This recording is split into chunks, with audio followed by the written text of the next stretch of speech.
Welcome to the Freelance Journalism Podcast. I'm Katherine Reynolds-Lewis here with my colleague Erika Hayasaki, and I'm thrilled about this episode with Robin Kazmier, Senior Editor of Digital at Science Friday, a show I'm obsessed with. And there was so much meat in this conversation. Erika, what stood out to you about this episode?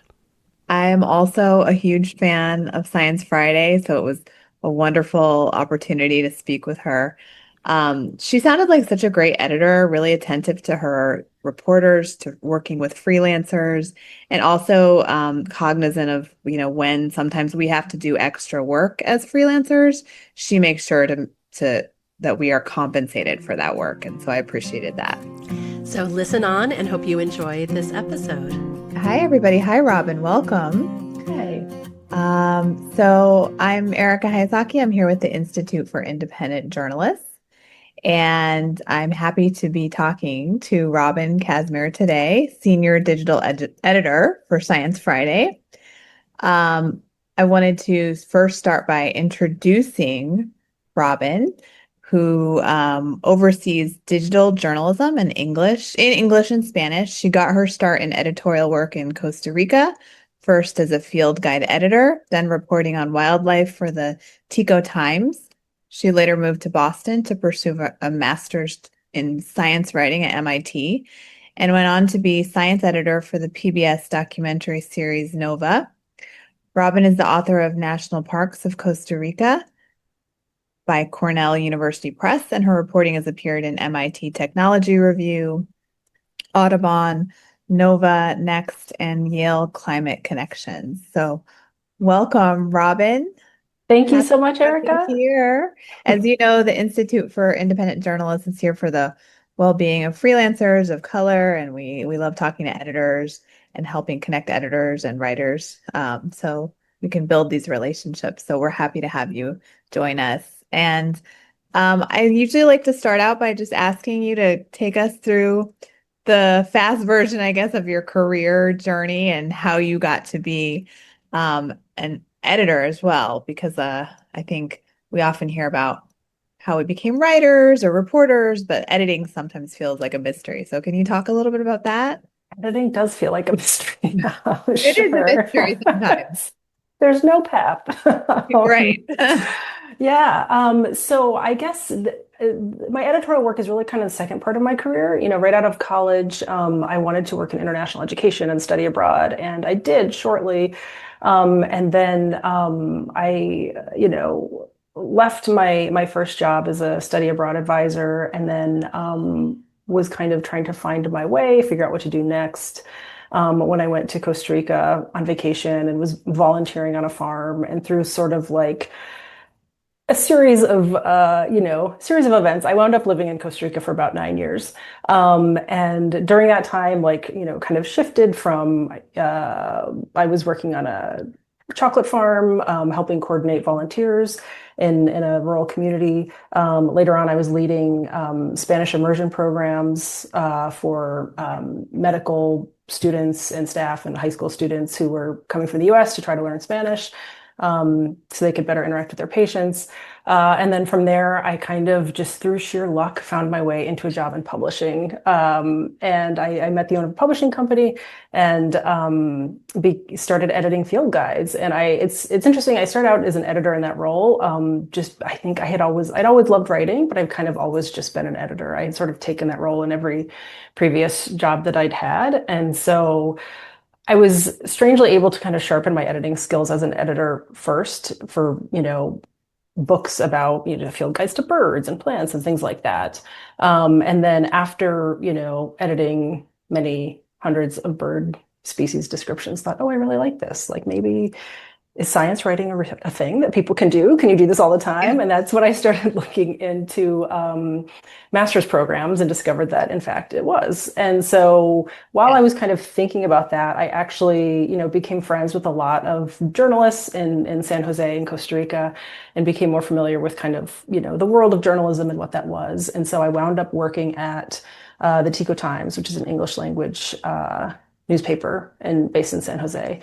And I was doing a little reporting on wildlife, helping. I was also publishing books for them, and then helping to kind of fill in as a weekend editor. And that was kind of my first taste of what news editing was like, as far as like story choice and thinking about, your audience and what works for them. And then also just kind of like line editing, copy editing, how to shape a story, things like that. But I'll be honest, like the editing part of my career, like there hasn't been very much guidance or education. It's like, and that's one of the reasons that I went to grad schools, because I was like, I'm in this industry, but I don't feel like I know what I'm doing. And Yeah. so I moved up to Boston to do a master's in science writing at MIT. And that gave me a good foundation, kind of like journalism, how everything works, how to pitch, how to navigate the industry and things like that. And then from there, I went to work at the PBS documentary series Nova. I was an intern for them writing their digital site. And then came on full time as a fact checker and later science editor. So I was actually heading up the research team at Nova, fact checking and research for all the documentaries, and then Mhm. editing the digital site as well. And then from there moved to Science Friday to sort of oversee the digital side here. But the editing thing is a great question. There's just not, I think I would love to see more professional development in this area, because Yeah. I feel like the people I know who've become editors were just the people who kind of like gravitated towards that part of writing. Um, Yeah. and then it's frankly, if you're in a small organization and there's not a lot of funding, like as we're seeing right now in public media, sometimes those roles open up just kind of by necessity. So. Yeah, there's no direct path into editing, and you're right. A lot of people learn as they go, but they're such valuable jobs. So, and we need our editors, and we need great editors. So, but it's interesting to hear how you ended up finding your way into editing. Can you also talk about what you oversee currently in your role at Science Friday, and maybe even give listeners a little light who are not familiar? As I told you, I'm such a fan of Science Friday, actually. But some people who might not be as familiar, tell me a little bit about the organization and also what you oversee there. Sure. Yeah. So Science Friday has been around for almost 35 years. It Yeah. started out as a call-in radio show to allow people to call in and be in direct conversation with scientists about their latest finding or their latest study. And it was, had that format for many years. Mhm. And over time has evolved a bit. And then some changes that I think had to happen because of the pandemic and people being in isolation. And so fast forward to now, what Science Friday is still, a Friday afternoon radio show that is broadcast on, at this point, 524 stations, public media stations across the country. We're also a daily podcast. But then there's also a digital side, and which is what I oversee. And so the main part of my work is, first of all, making sure that like all of our audio components are, well represented on the website. I work with the digital producer and getting the show notes and the episode summaries and all of that stuff ready to go and up on the website every week and every day. But then also I am commissioning articles, so original reporting that are appearing digital first, and may, end up tying into something, a piece that's on the radio or the podcast. But we're publishing original reporting in English, and then to the degree that we can, this is kind of an ongoing effort, also doing that in Spanish. Got it. And tell us about how often you rely on freelancers for the site. Sure, yeah, pretty often. So our digital operation is that we're a very small team. But also at this point, we're only publishing a handful of articles a month. So it's not, we're not putting out 50 stories a month. We're putting out, maybe four. And so I am probably publishing a story from a freelancer a couple times a month. Mhm. And then when Yeah. you're looking for pitches, what kinds of stories are you looking for Great exactly? question. The key question, right? So yeah, I mean, there's a broad range of stories that we're interested in. I would say kind of like broadly, we're drawn to, stories that inspire kind of like curiosity and joy, or, help people understand the world around them through science, maybe in unexpected ways. And then also, we do some stories on public policy and things like that. And so I would say, as far as like the nitty-gritty of what we're looking for, it helps start with what we're not looking for. We're not for digital, we're not doing daily news. Like, we're not built as a daily newsroom, so we're not turning around stories in 2 days, that kind of thing. So we're not looking to compete with bigger science outlets that are doing daily digital news. So like, I'm not looking for pitches of breaking news. I'm not even necessarily looking for pitches of like new studies. That's a really common piece of science reporting that you find in a lot of places. And because we're, a small team and our cadence is a little bit slower, I'm not looking for what is the latest new study, but I am interested in things like, oh, I've been paying attention to this field of research for a while, and here's a trend that's happening. Something in the field of, thinking of a story we did earlier this year, something in the field of how we think about childhood trauma has just really changed. The scientists are kind of going in a new direction. Like, that's an interesting story. Also, we enjoy stories about the intersection of science and art. So for example, we published a story from a freelancer this year that was a huge hit about these researchers in Utah that were trying to understand how death metal singers can make extreme vocalizations without hurting their vocal cords. And they got funding and put cameras down death metal singers' throats and had them do all their growls and shrieks and squeals. It's fascinating what they've discovered about how people are able to make these noises without hurting themselves is incredible. So that's it's an example of a kind of story that is, I think, like a favorite of ours, which is science that is happening out there, but like you're not hearing about it. It's not breaking news. It's that kind of like enterprise reporting of just like, oh, I found this cool effort, or I found this cool thing that maybe is like very, very little known, but that's in a story that, almost anybody, when you hear about it, goes, oh, that's so interesting. I hadn't thought about that, or I had thought about that, Yeah, it's kind of offbeat. Yeah. And it sounds like human interest driven in a sense. Yeah, some human interest driven, kind of unexpected angles on current events. I mean, I'm not saying, I think sometimes freelancers misunderstand and say, oh, you only want like happy, upbeat stories. And that's not the case. We cover a lot of really heavy topics, but are trying to do it in a way that isn't, we're not first day breaking news. We're kind of like next week, next month, next year, like, let's take a step back and like understand this. And like, how does this, either give us a window into something we hadn't thought about before, or, provide like a new angle, a kind of new look at a bigger thing that's happening that you're not going to get from, kind of daily science news reporting. Sure.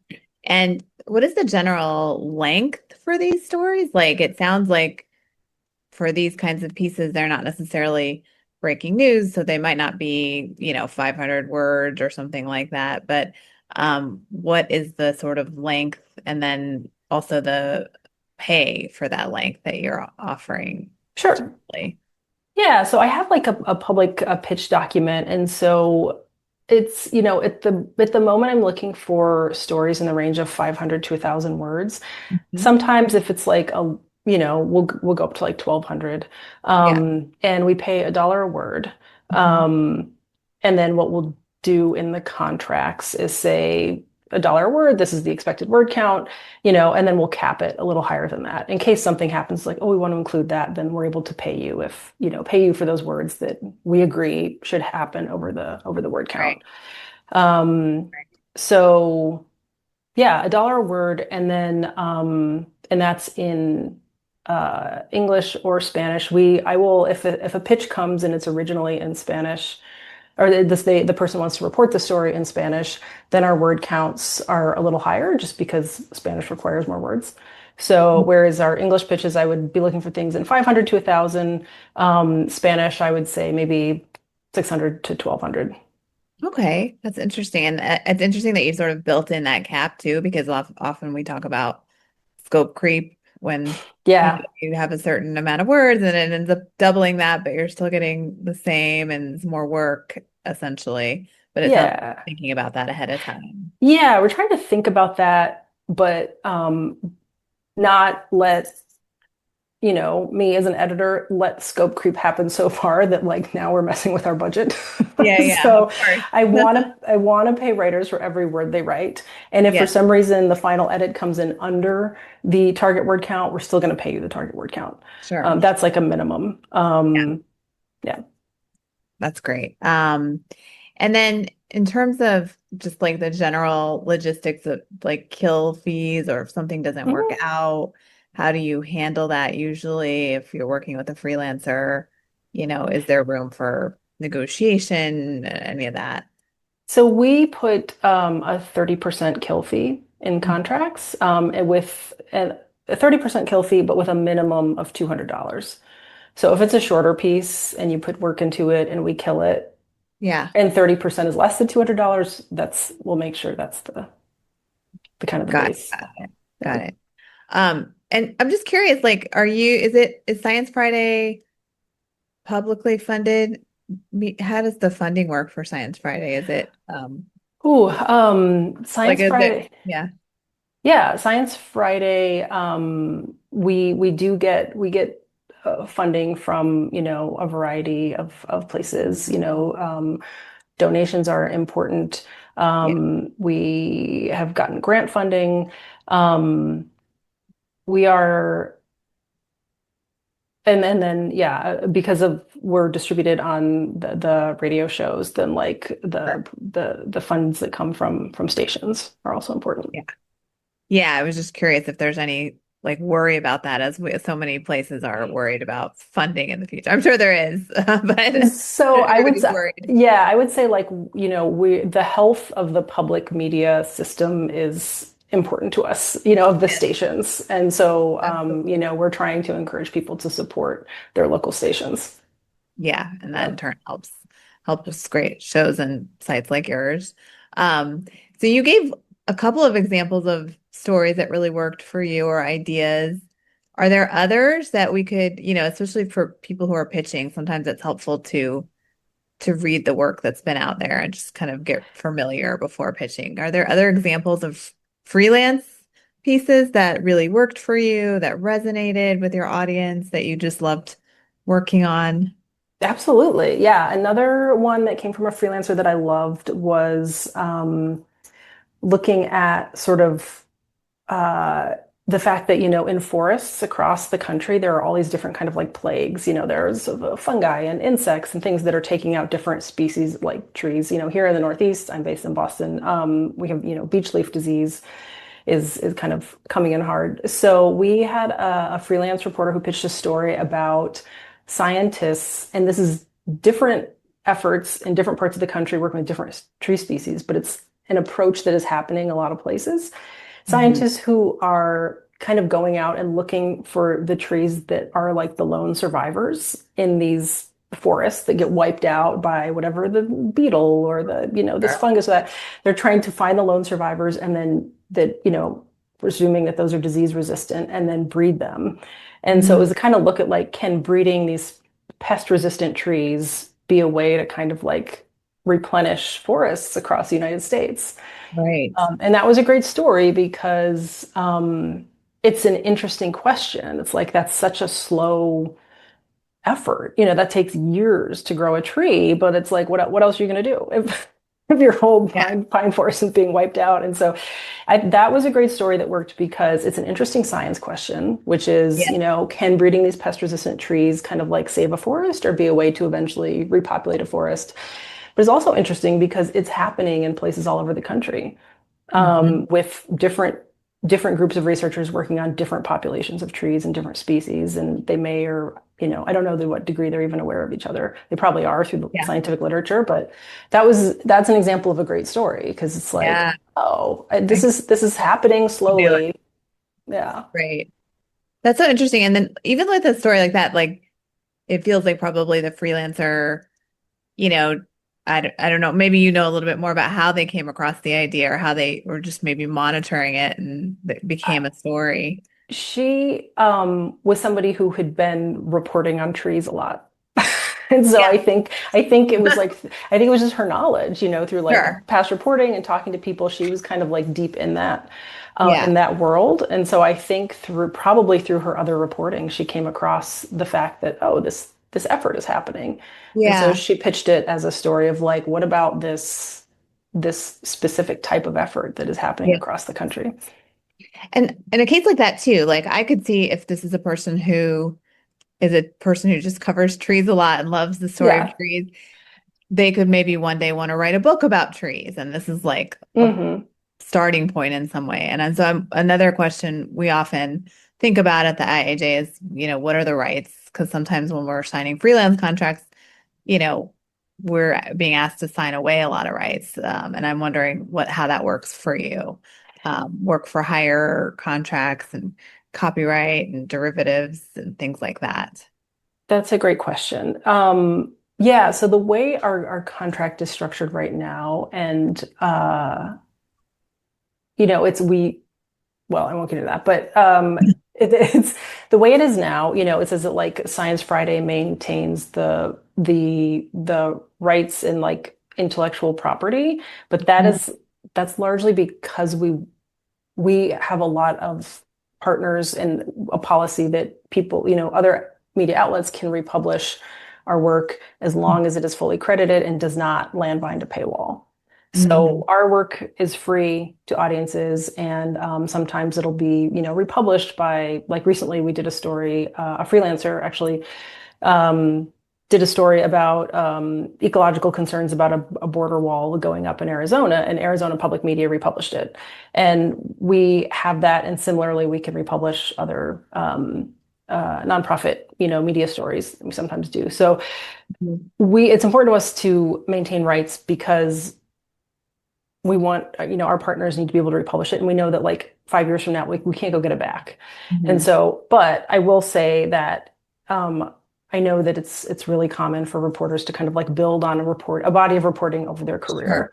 And so the stories that we're publishing, like I said, are not terribly long, between 500 to 1,000 words.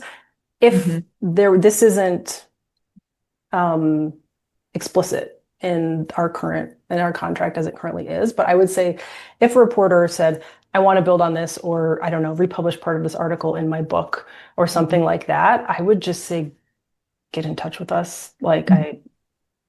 Mhm. I don't, yeah, I can't say that like that specific right is laid out. We definitely tell freelancers like if you want to, have this as part of your portfolio or whatever, like yes, absolutely. But if you want to build on it in a way that you think could, um, I don't know, that you think could conflict with Mhm. what was laid out in the contract, yeah, I would say like get back in touch with Science Friday, and um, I have to think that there's a way to move forward Yeah. with that. I just to just ask a quick follow-up on this issue.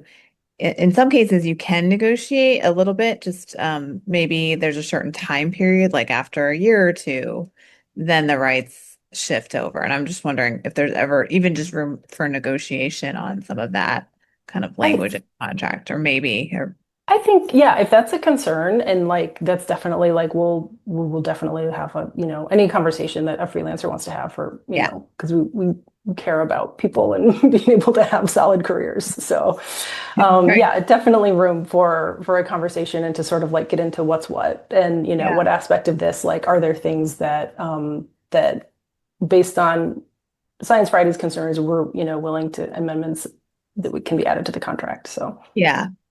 And then also, I'm just curious, like sometimes reporters apply for grants, for example, and Mhm. how does that work with Science Friday? Like maybe they needed the grant to start doing the reporting before they could pitch. They need to go see the trees or whatever that might be.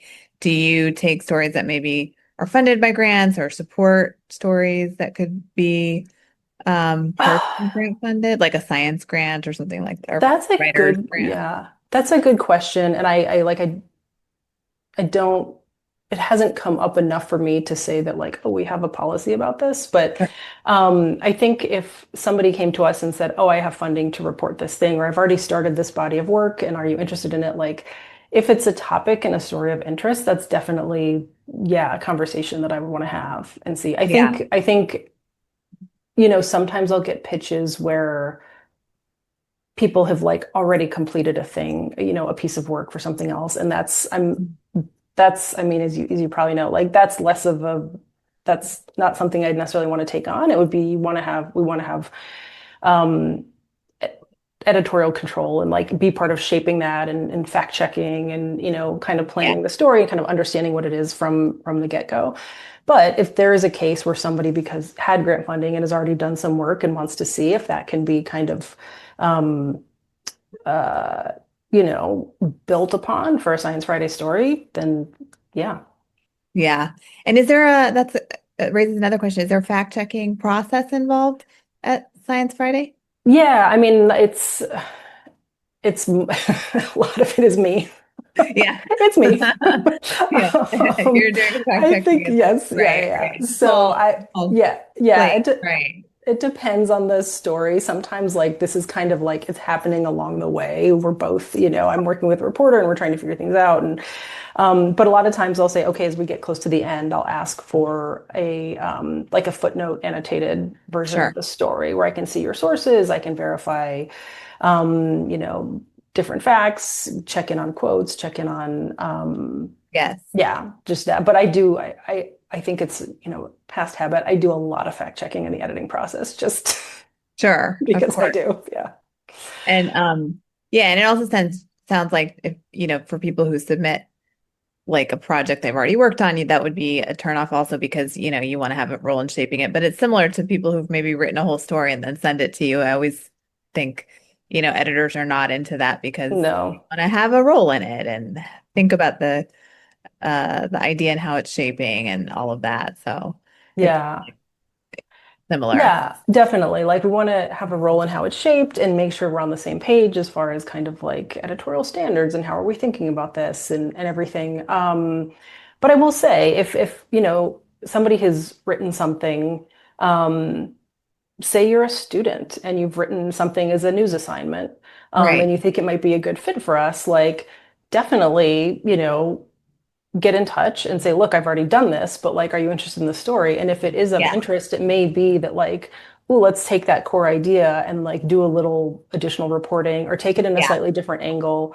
Definitely. Because it's important, it's personally very important to me to support student journalists and early career folks Yeah. because it's hard.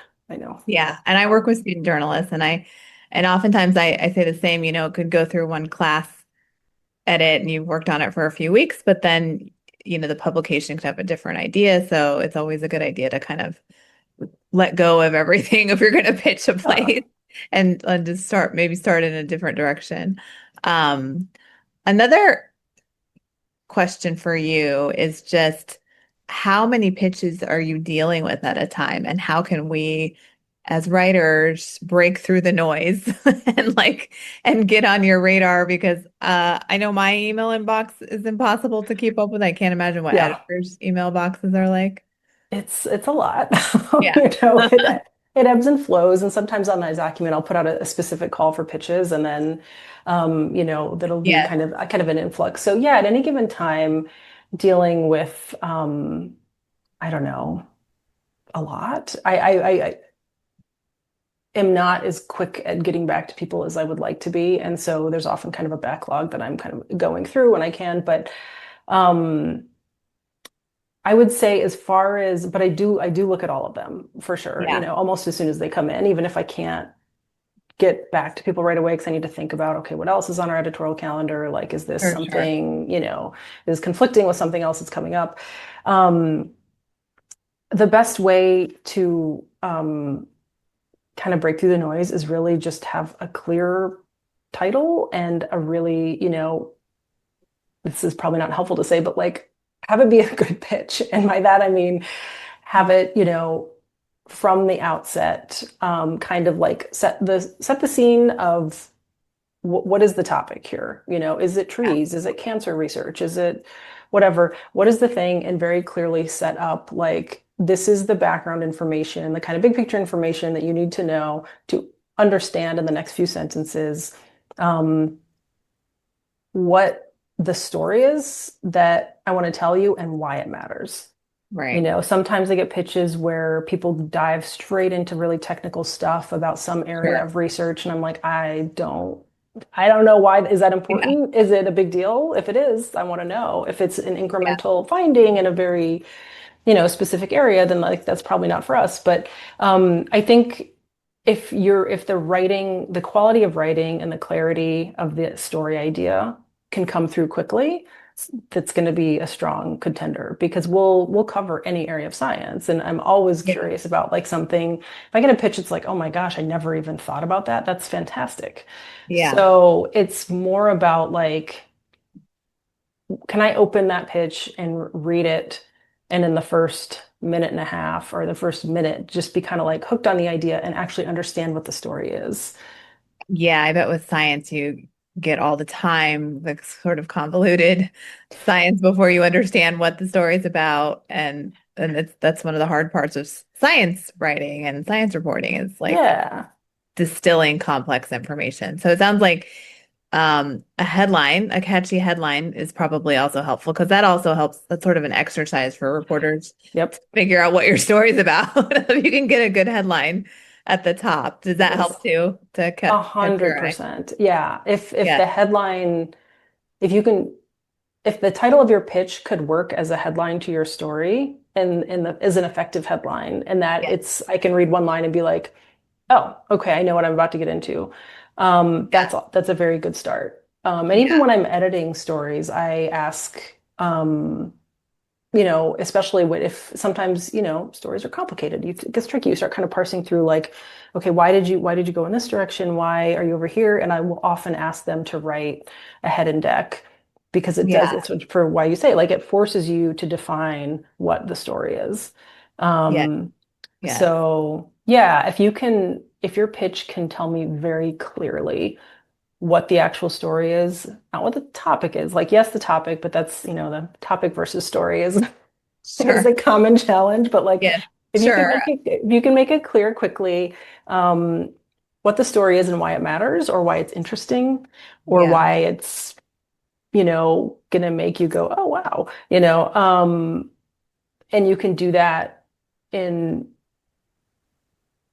clear, well-formed sentences.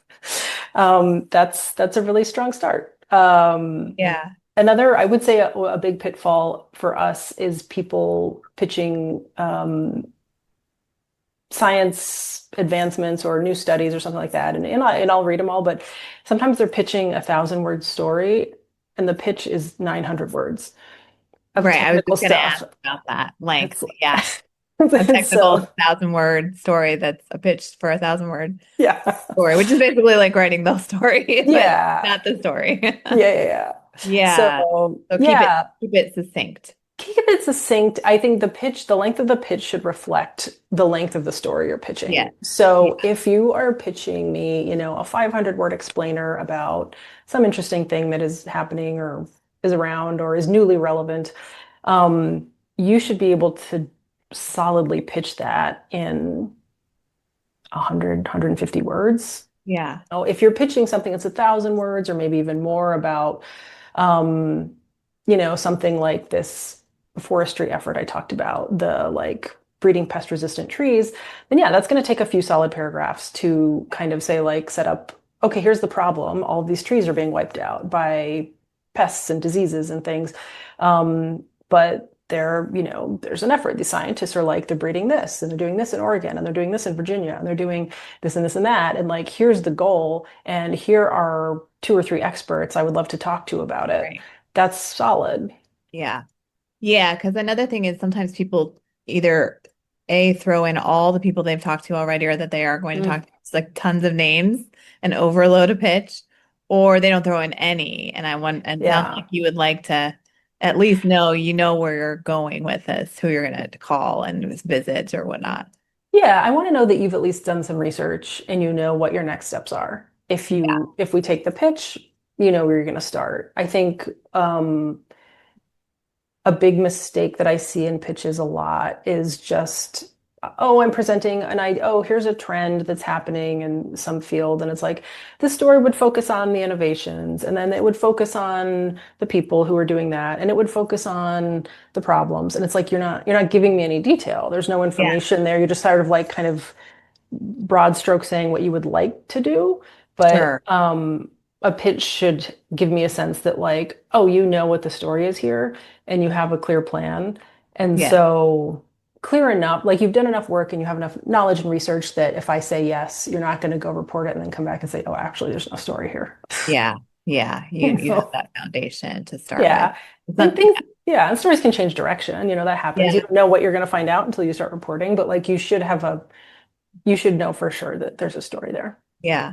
And I think there's some writers who even have said, I've heard them say, they'll, when they start actually writing, they'll take that pitch and sort of just put it at the top to remember, like, to keep coming back to what are the Great things idea. that I, circled, Yeah. that I laid out, that I said I was going to do. So you don't forget that and kind of get sidetracked with all, because we report so much and we talk to so many people sometimes, and Yeah. got to keep that eye on the ball, I guess. Yeah. Um, Another, there's the Science Friday podcast and the radio, and there's the different moving parts of Science Friday. And I'm wondering, when you're pitching, do freelancers need to sort of, is it helpful to keep in mind like upcoming things that are happening, or conversations in the zeitgeist, or even things that are maybe, I mean, they don't know what's going to come onto the show, but Mm. maybe does that at all help if it's something that could work in conjunction with something that's a show and you also have an article, and or does none of that matter? Just send the best pitch you have. Sometimes it does matter, but not in a way that I think freelancers could really be aware of. I think we're thinking about it internally, but I wouldn't expect freelancers to kind of be aware of that stuff. I will Yeah. say, if your story has like some super fascinating actual audio angle Yeah. or visual angle, because we're on social media and we're putting these things on our website, like that's something I'd love to know. You don't have to, I'm not saying, oh, go out and get us a bunch of pitches that are about audio. That's not Yeah. the thing. But like if that exists and it's not super obvious from the pitch itself, mention it. Sure. Because, we do have, we try to, have our stories live, in kind of also like multimedia way on social media. Sometimes we'll do stories that exist in two places, like the death metal story that I mentioned, that Yeah. was published as an article, and then we had a death metal singer on the show. And our Yeah. host learned to do some of the sounds, and it was fantastic, but that's not why I took the pitch for the story. It was just Yeah. a great story, but like it ended up working. So, yeah. And that was all born out of the freelancer who pitched you the written story. Mhm. So it starts as the written story, and then obviously there's a great sound element, and then Yeah. the audio folks sort of pick that up, and then it kind of all of it worked together in a way. Yeah. And Cross. it started there, and they became two very different things, because one is a reported story with a lot of sources and science, and we're talking about throat anatomy. Right. And then the audio segment, the way you tell story for audio is very different, and the time of length and scope and the number of people you can involve is very different. So it Yeah. became a different thing for audio. But yeah. That's fun. Yeah. All of them fun, I'm sure, to Yeah. edit and to All work of it. And on. yeah, and then the researchers gave us a bunch of throat video Oh that we my were able gosh. to make a great Instagram carousel out of, just describing like what are you seeing, this like incredible, twist of the larynx that they didn't even know could happen, the stuff like that. So Interesting. yeah, And so that's, and like, because so many people are now finding stories via social media, is it helpful to have an idea that there could be visuals here that you could also link, or videos, or I is that think worth putting in your pitch? I think like again, I don't want people to feel like they have to go out and hunt this stuff down, or that Sure. that should drive what you're pitching. Hmm. Because I'm, interested in like a great story first and foremost. But if that if like you're already, you're going to pitch a story, you've got a clear idea of it, and you happen to know that like, oh, there does exist some great visual or audio or video or something that is associated with it, it does not hurt at all to just include that. It's not, I'm not going to say I would make a, if the story's good with or without that. Yeah, But if you have it, throw it in there. Yeah. right in there. And then could you just, before we like have to get out of here, maybe walk us through the process from pitch to acceptance to like the editing process? Like how many rounds is it going to go through? Is it, Sure. are there, like you said, there's fact checking and copy editing, I'm sure. How do you work with writers? And I think that's Yeah. what we all are always curious about that relationship. Yeah. Yeah, no. So if I get a pitch, if I'm interested, I may, write back with a follow-up question or say, I'm interested. Are you still available to do this? Can you hop on a call? And so what I like to do is if I'm pretty sure I want a story, I do like, if it's a writer I've never worked with before, I like to try to have a quick phone call and just kind of get to know them and walk them through, okay, let's talk about the story and get on the same page of what the story plan is. And then what they can expect from the contract and if they have any questions. Yeah. And so from there, oh, and talking, of course, like deadline, talk about the process, all that. Mhm. From there, we'll issue a contract. Once they get underway, we have like an agreed upon deadline. And once I get the draft, I actually work in Google Docs. And so we'll put it in a Google Doc. I will put in my edits with the sort of like track changes, what is it called? Suggestions mode. Send it back to them and have them accept anything that they agree with. If there's any changes that they have concerns about, or if I've inserted an error, I definitely want them to flag that and let me know. Mhm. And then it comes back to me, and then same thing. So sometime, I think it's pretty common to do like, I don't know, it's different for every piece, but like 2 or 3 rounds of edits is common. And then often when Yeah. we're kind of coming down to it, then it's like, oh, you're getting the little like proofreading, kind of like, oh, I missed a comma here, or, small things. So we'll go a few rounds of edits. Yeah, like I said, it varies, but 2, 3, 4, sometimes more if there's, especially if there's like serious factual concerns or things are really Yeah. technical. Once we get it close to locked down, if we haven't kind of like solidly fact checked it along the way, I'll ask for an annotated version of it where it's like, okay, or say, I may say like, okay, we've basically confirmed all of this, but like, can you annotate this section or, show me your sources for this other part down here. And so wrap up fact checking. And then, yeah, we move on to publication and along the way and I have a process document that I give people like this is how I would hope to work together. I also give them a link to we use like an Airtable asset management system in case if their sources have images they can share, like for example the forest or whatever from their research. We'll ask them to have their sources submit them so that we have all the correct like credit and caption information for those. But there's no requirement, of you're not required to like come up with your own imagery. It's like if it's appropriate for the story and you think you can, then like I'll ask you to request those images. Yeah, and then from there, I don't know, I'm trying to think if I'm like missing anything major, but yeah, then we publish. So, and I just want to add like our timelines.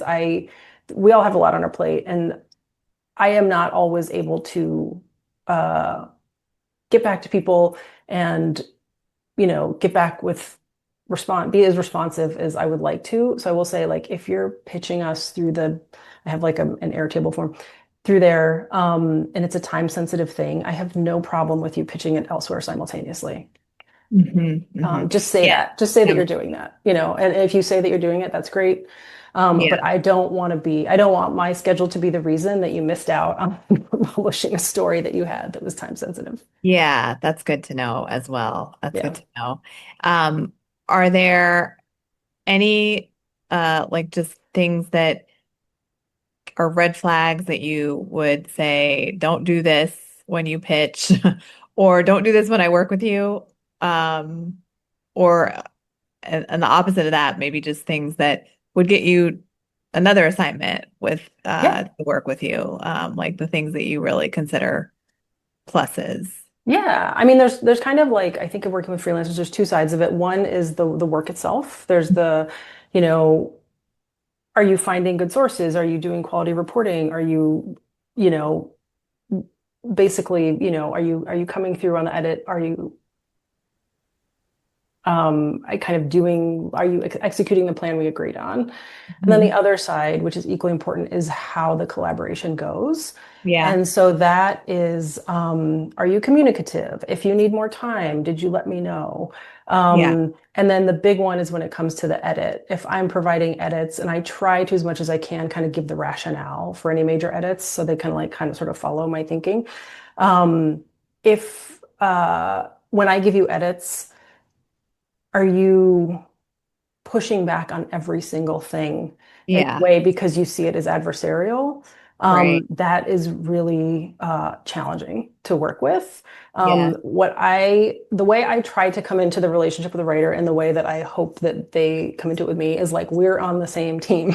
We're yeah, trying, and we're not here to fight each other. We're trying to work together to like make this piece as good as it yeah, can be. And whenever a writer responds to that, even if it's like, oh, I don't agree that like this is the thing to focus on, but that's where we're going. Okay. When a writer responds and really takes on the feedback and comes back with strong suggestions, yeah, or is appreciative of a fact check, or has ideas about how to fix a problem that I'm struggling with, that yeah, is like gold. I mean, that is so valuable. That is just as valuable as doing solid reporting work. But if I feel like I'm dragging you through the edit process and you are, now I do want, like, I really want writers to push back. If I've introduced a factual error, if I'm causing sure. an accuracy problem or any other kind of problem, like, I want to know and I want to be in conversation about that. But if you're pushing back on every single thing just because you really liked that turn of phrase or that, it Yeah. really slows things down and it makes me less inclined to work with you again. Yeah, I completely understand that. I go through that with students too, Yeah. and it's hard because if even if you don't totally agree with the suggestions, like you said, or you loved something and it's like dragging on too long and you're not seeing that whatever it is, it means there's probably an issue. So the Yeah. real thing is to fix the issue, even if you come at it in different ways and try to work together through it rather than arguing about it, because that's the fastest way to Yeah. not get another assignment. It is. You're right. Yeah. Makes a lot of sense. And okay, last question, Yeah. because I know we have to go. When we're pitching you and we don't hear back because you have that inbox with hundreds of emails in it that you have to get to and people to reply to, at what point should we follow up or just give up because we don't think our pitch is good enough? Like, Yes. because I think a lot of people they Oh, won't even follow up sometimes because they feel like, oh, they must hate it, but is actually such they a don't realize. reality. Yeah, No, no. I think if someone follows up, I would say for me, because again, we're not publishing a lot of like super time sensitive things. A lot of the stories are like timely, but not for today. Um, Following up after, I would say like a week and a half, 2 weeks yeah, is totally fine. pretty standard. And yeah, if you don't hear anything after that, I'm sorry. It's not, I try to respond to everybody. Yes, But if you follow up, it's fine to follow up a second time. After that, I would probably say yeah, like it's not for us. I do want to say like I know how hard it is to pitch and just hear nothing. And I do want to say, or pitch and get a no, that we do have pitches that are like perfectly good. We just don't, we just don't have the bandwidth. We're not right. publishing the number of stories that, we're not, I don't have that many slots per month, basically, in the schedule, to take every good pitch. So and I say that just to like encourage people to like, if your pitch didn't get taken, like, Yeah, it's don't, obviously like if you can get feedback, great. Try to improve your pitching. There's great resources out there like the Open Notebook and things like that for pitch guidance, but like try not to take it personally. It doesn't necessarily mean it's you. There's just, Yeah, circumstances at outlets. exactly. And we don't know what's going on behind the scenes. We don't know the budget situation or what other Truly. people already have a story similar in the works or any of that. Yeah. It's kind of a mystery. So it can't be always like, beating yourself up. Yeah. So much out of our own control or that we don't know. Well, this has been wonderful. It's so interesting to hear your process. And I think, it sounds like you're a great editor to work with. And I hope a lot of people send you their great pitches that they've thought hard about and given a good headline to, and don't go on too long. Get to the point and don't get muddled too much in the research, and just give you the strongest pitches they have. And so I look forward to reading some of those too. Yes. Some stories. Absolutely. Thank you so much. And I am always excited to work with new writers. So I look forward to seeing pitches. Awesome. Thank you so much, Robin. Bye. Thanks, Erika. The Freelance Journalism Podcast is a production of the Institute for Independent Journalists. Our mission is the emotional and financial sustainability of freelancers of color. Learn more about our work at theiij.com and use the code POD10 for a discount on our annual conference and other events open for registration now. That's POD number 10. And please leave us a review on Apple Podcasts or like and subscribe to our YouTube channel, or both. You can find our free webinars and other offerings on YouTube. And your recommendation and sharing with friends is the greatest compliment and helps us discover new listeners. Thanks for listening.